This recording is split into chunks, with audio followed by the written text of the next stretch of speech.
First of all, I think Robin's done an incredible job with the Wisconsin team. I thought they played really hard, really together. They make us defend so many actions, and just credit to them. They did a really good job today, and I think she's done a really good job with that program in her first year there. I don't know, really, there's not much to say other than I'm so fortunate to coach incredible young women as people, and that we're willing to believe in a vision that we could create together, and to be the first team in UCLA history to win a conference championship outright in the regular season. It's just humbling to be a part of.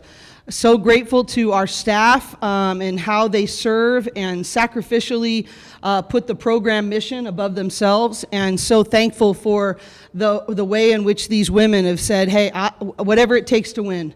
And I just said to the team in the locker room, in 10, 20 years, nobody's going to know how many minutes anyone played. Nobody's going to know how many points they scored or anything like that, but everybody's going to know that they got to experience this and create this together. And I'm just really grateful. I get to coach an incredible basketball team, but even better people.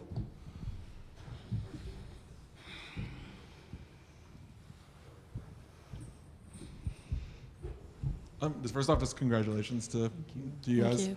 And then Gabriela, I mean, you and Kiki are kind of in rare territory with the way college sports is now, that you've been with the same program your whole careers. Mm-hmm. Just what is it like to come in as freshmen and see this program just sort of built around you guys and to accomplish this now? Yeah, super proud of our whole team for, winning this. This was a part of, our goals in the beginning of the season. But I think that's the reason we all came here, is to do things UCLA has never done before and to win a lot of games and win championships. And so super proud of, everyone on this team for really putting in the work. And obviously, me and Kiki came here in our freshman year, and it's just been amazing to see the program grow since then. And I think that's also a big credit to our coaches and all the staff at UCLA to really get the fans out there and support us, because we really couldn't do it without them.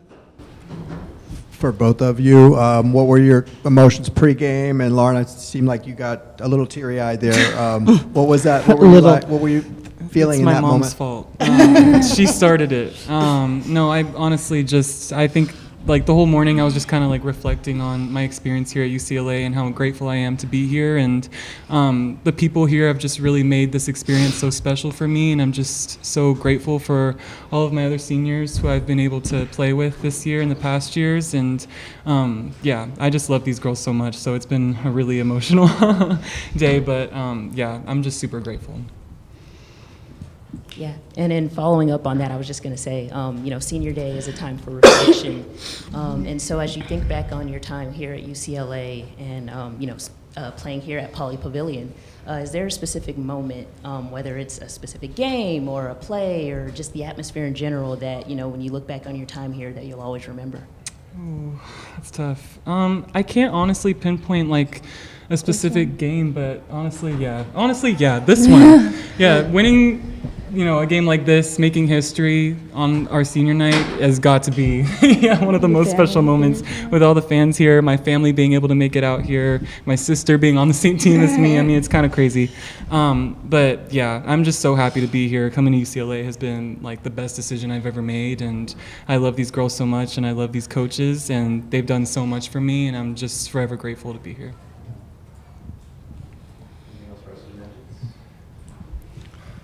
The quickest one ever. How much do you both want to complete the undefeated regular season, especially with the chance to do it against USC? Yeah, of course. Our coach Cori has been saying it 1-0 every day. So today we went 1-0, and that's great. And then obviously the regular season isn't over yet. We still have another game, and that's going to be a lot of fun. And then just continue to fight to go 1-0 there too. With a winning streak like you guys have built up, does that other people talk about it, obviously. I'm guessing you guys don't dwell on it. But do you ever feel the pressure? Do you ever feel like, hey, wow, we have won this many in a row? No. I think, honestly, I didn't even know we had a winning streak. I wasn't even thinking like that. We don't talk about it at all. We do have one loss, so that's kind of what I think about, just trying to go 1-0 and continue to win. So I don't think anyone's worried about keeping a streak. And you both touched on it a little bit before, but just what has been like, I mean, this season playing with Coach Close and just, I mean, everything that you've learned from her, and is there like a favorite sort of moment with her as well this season? I think my favorite moment this year would have to be probably like when Meg scored and she hit that little dance in the locker room, because I'm like, whoa, like what? I think it just all took, it was like kind of shocking just to see her dance like that. I was like, okay, Coach Cori. Not well, mind you. No, no, it was good. She did it again today. You guys will see later. But no, I think, playing for Coach Cori has been definitely transformational in my basketball career, and I'm forever grateful for her. I mean, like, I really wouldn't be the player or person I am without her. She's changed how I view basketball, how I view life, and I'm not going to get into it because I'm going to get emotional, but I'm just very grateful for you, Coach Cori. Love you, Lauren. Thanks, ladies. Thank you. Thanks, you guys.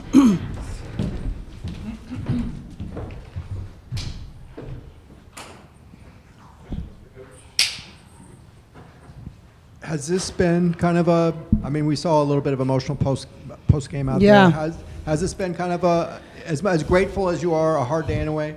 Yeah, it's just, I don't know if it was hard, but just I didn't want to miss a moment, and I just wanted to have it be what they deserve, and so I was doing fine. In fact, I was telling some of my friends this morning that I didn't feel that emotional, and then Karen, our director of creative content, put a post out with this video of some of these memories, and I got all choked up this morning. But I just think that I just don't want to miss anything. I just want to be full of joy and gratitude and be present for every moment that we're creating together. And it's really just humbling and thankful, and I just want to be just poured out at the end with no regrets, and just bringing all of what we have to the table for the sake of each other and what we're trying to accomplish, and just try to bring joy to every day. Right after the game, Coach, you described this team as maybe the best team in UCLA women's Yeah. program history. What has that been to work with this much talent and so many players that you've brought in and developed just over the course of Yeah, their I mean, careers? arguably, you always have to give, the 1978 and 79 teams their due. The reality is that, they won a national championship and went back-to-back Final Fours. It just wasn't called that. And just because it wasn't called that by the NCAA, didn't acknowledge it, that it was AIW, it doesn't make it any less significant. And so I just want to make sure that I always put that in context. But I think that the reality is this is one of the best teams in UCLA history, no question. And they have done some things in our current landscape that haven't been done before. So always wanting to honor the past and the reality of what was accomplished, and also really honor the trails that these young women have blazed. And I always try to give credit to our alumni for just standing on their shoulders and how much they've supported us. And it's so meaningful to have so many of them here today. I was just looking around. I just wanted to go and run around and hug all of them and tell them thank you. But at the same time, I want these women to feel what they've earned. I want them to really understand what they've given to this university, to this community. I went over to thank the band, and season ticket holder said, I came down here, I live in San Jose, and which is next to where I grew up, and he said, do you know how much joy your team brings to so many people? And I just think the combination of being able to compete at our craft at the highest of levels and to bring joy to the community in which we love, that is really a wonderful combination. And so I just am sort of just trying to bask in being a part of something greater than myself or ourselves, and just trying to continue to get better every day and just really not lose track of the journey. The outcomes and the destinations will take care of themselves as long as we stay really, really focused on our present mission and the present day. Yes, Coach. As you reflect on this senior group and the season that they've had to date, what have you seen in this senior class? How they've evolved throughout the season, both on and off the court, and what would you say would be the impact that they've had on this program? I think just look around at the response. I'll offer them answer your questions backwards, but that just look around the arena. Look around and see not only those 6 players' smiles, but the smiles of the people that are supporting them.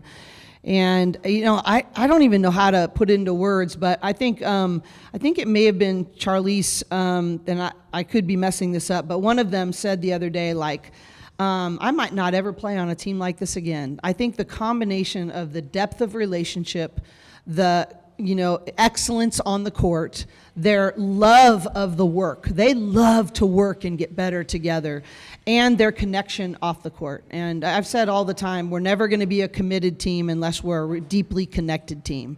And they have been courageously vulnerable to connect in a way that makes them totally responsible and accountable to each other.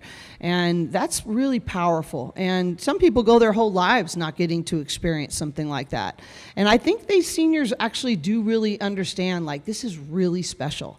And they've set a bar for the culture of our program that we will be forever measuring it against. And so I just think that as I reflect on their journey, I really will be so appreciative, because when you have 6 players projected to be drafted, right, and it would be so easy to be like, well, I got to snag mine, I got to do this, but they have resisted that temptation over and over again and said, no, I choose us. I choose us, and that is more important to me. And they trust that it will come back to them tenfold in the end. But that's not easy. That's not easy for a 54-year-old adult, let alone 18 to 23-year-olds that we have. And so that is what I will be so proud of. We always tell them the only 2 things you get to take with you from these 4 years is who you become and who you impact. In the end, banners hang in gyms and rings collect dust, but you get to keep who you become and who you impact forever. And I think these 6 understand that they're pretty proud of who they've become, and they really want to continue to impact each other. You mentioned the joy and wanting the team to feel that today. How do you feel like you kind of work to combine feeling that joy, honoring the seniors, and making sure that that compete level is there all at the same time? Well, honestly, I'm not sure I did that very well, because I didn't think we played our best basketball today. It was a hard balance, because I didn't. Sometimes these senior games can go either way. Sometimes the emotion just fuels you, and you just play at such a high level.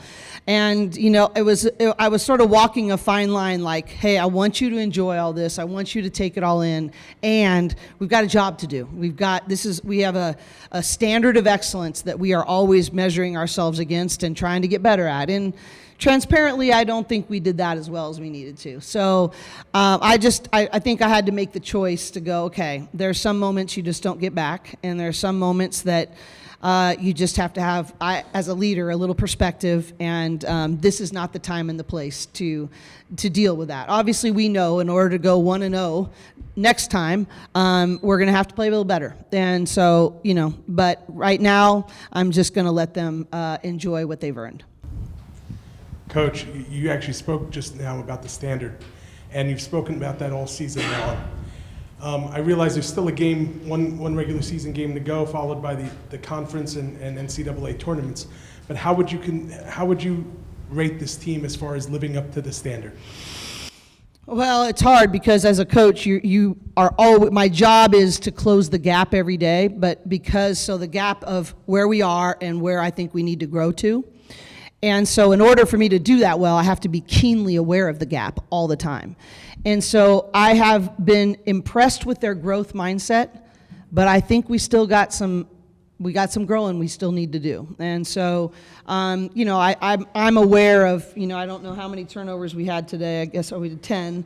Our goal was 10 or under. But there's a lot of little things that we're really focused on, 4 real important growth areas for us right now. And so I'm keenly aware when I'm watching film, oh, we gave that possession away. Oh, that was under our control. We didn't grab that. I still think we sometimes let the game come to us a little bit too much. And we just have to sustain quarters. We have to sustain defensive excellence and focus. But, I think that's probably my job, is to just be so keenly aware of what we have to improve on next and what's our next right step. And I guess my job is to never be satisfied on the improvement that we're trying to grab. Can you tell us what those 4 growth areas are? Yeah, transition defense. transition defense, taking care of the ball, trying to move the ball more off the pass and screen, less off the bounce.